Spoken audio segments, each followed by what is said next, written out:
What is up, everyone? JD here. I hope you're all doing well today. Today, I'm really excited to bring you my full review of the Civivi Altus.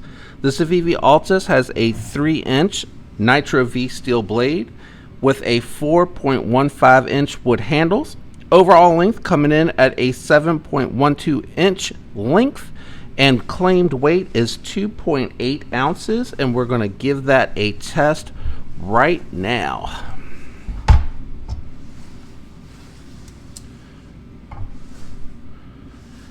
So Civivi's track record continues to remain flawless, coming in at that exact 2.8 ounces that I mentioned in the dimensions and specs. Let's go ahead and do the usual suspects for the comparisons.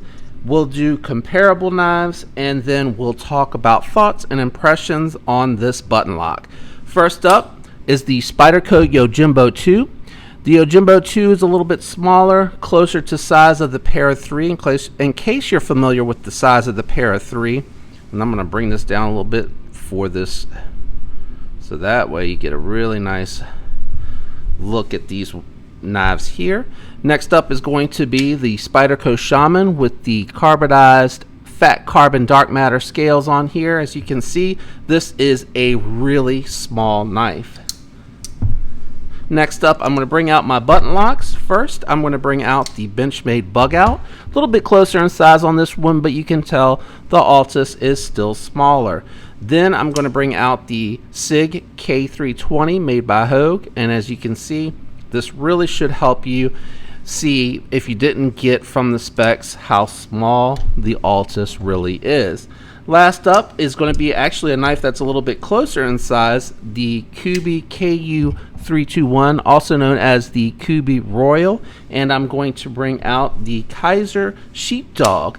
This one here is really small. It isn't bigger than any of the knives out here. Even when you take into consideration the Royal, which has a 3-inch blade, essentially, you can tell that the Altus is just a little bit smaller overall when you look at it from handle to tip.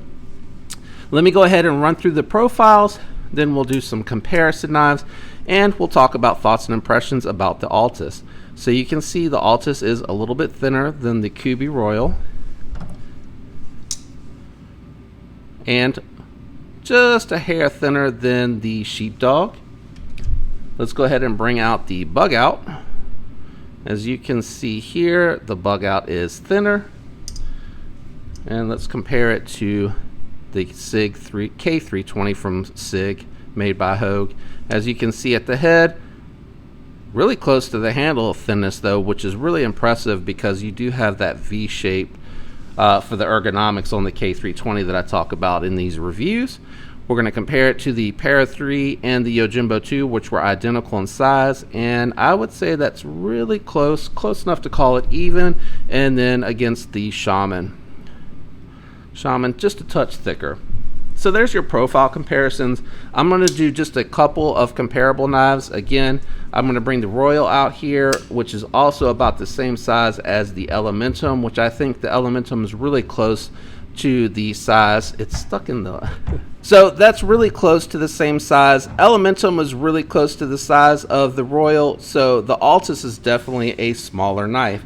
Alright, let's go ahead and bring out just a couple more really close comparisons, and then we'll talk final thoughts and impressions. First up is going to be the Petrified Fish Mini Beluga, which I think compares really well, and the Hogue Doug Ritter Mini RSK MK1, which is a mouthful, but the pocket clips keep moving around, so you can kind of see this one's kind of in between, a little bit bigger, a little bit bigger than the Doug Ritter, which is actually still a full finger 4 grip, but a sub 3-inch blade, and really compares nicely in length, although not quite as thick as the Mini Beluga, which I think is another really good one here as well. So let's talk about this knife. The ergonomics on this are really good. It is just barely a full finger grip, and I do come over this little carve out here at the end because I do have those larger hands, but it's still pretty comfortable in hand, fits really well, and is a nice EDC knife. is it is capable of doing some hard use tasks because it does have a nice thin edge and is really slicey. The Nitro V, I am really digging this steel a lot. I like it a lot. I know I see reviewers and it gets some mixed reviews, but I'm one of the ones that are really impressed with the performance, really happy with the way that it has performed and held its edge. It does come with G10 handles if you don't like the wood. I just like the way that the wood looked.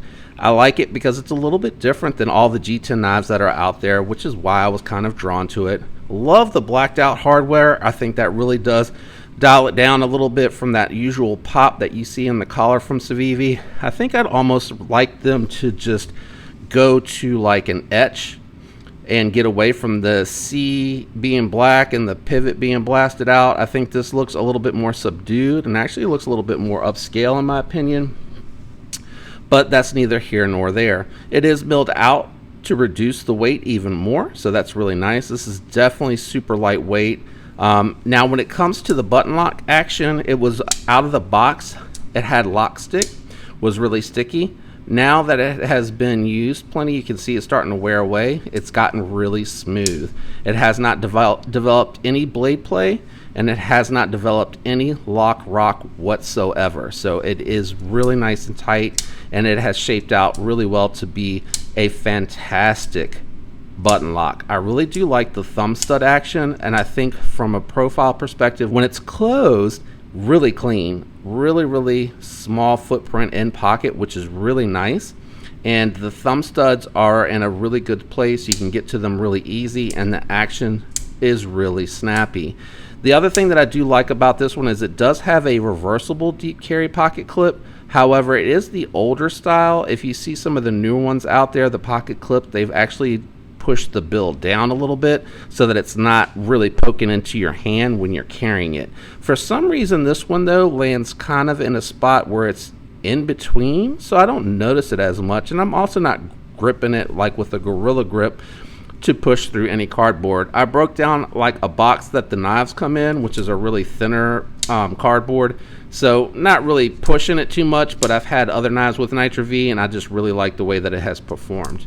I know the button lock is really gimmicky, and you can deploy it with the button lock, or you can use the thumb studs, but I am finding that I do enjoy the thumb studs better, and again, because the cleaner profile, but also like that a little bit better from a deployment perspective, and the button lock still gives you a little bit of an extra fidgetability factor there.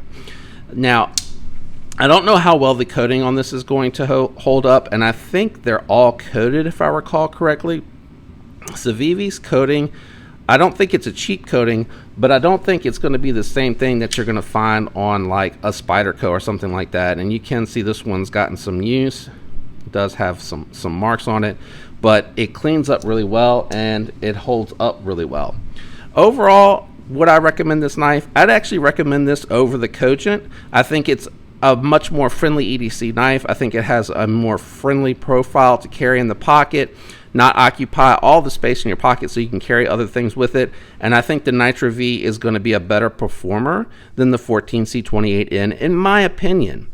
The only thing that I will, again, the pocket clip being a little bit out there, I'm getting a little tired of seeing the C and the Civivi and the pivot here. I think I'd rather them try to do something, you know, subtle and subdued like they do with the, where is the Nitro V? I can't even find it. Isn't that funny? You see it there? It's barely there. Something subtle like that would be good. I wouldn't want them to brand it like the Kaisers. I think the Kaiser's a little bit over the top. Trying to think of something that would be okay. Benchmade also a little over the top. I think the closest thing that I'd probably be able to find is probably like how Demco does theirs, where it's just kind of like tucked back in here and not really obvious. I think I'd like to see the Demco there and then just the steel here. I really don't care where the knife is made being brandished on the knife itself. But, you know, this is going to be a shorter review. There's not much to it. It's your typical ceramic bearing, fall shut action, button lock. This one's remained centered. It has not developed any lock rock or lock stick. Well, it had a little lock stick in the beginning, I guess I should say. and it's gone away. But overall, just a really fantastic knife. If you like the size of the Elementum, if you like the Mini Beluga, if you like that smaller 3-inch size knife, even if you like something like, let's say, if you like the Urban EDC Supply F5.5, this is about that same length. It's just not as much of a pocket tank. So this one a little bit longer, a little bit better ergonomics. I do find that I'm kind of like hanging off the edge here when I hold it as intended, and I can't really use that finger choil to choke up to do any hard work. I end up kind of being directly over top of this if I want to do that. So they do give you a little bit more handle length, which is nice. Very recommendable, very affordable because it's coming in at under 80 bucks. Nitro V, you can get G10. Oh, I opened my cup back up, guys. I am so sorry. Wow. Again, under 80 bucks, Nitro V, you can get it with G10 or you can get it with the wood. Just a fantastic knife. Really recommendable. It can be used lefty or righty, especially because it is that button lock. So again, check this one out. I think it's a winner. Hope you all have a fantastic week, guys. And until next time, peace.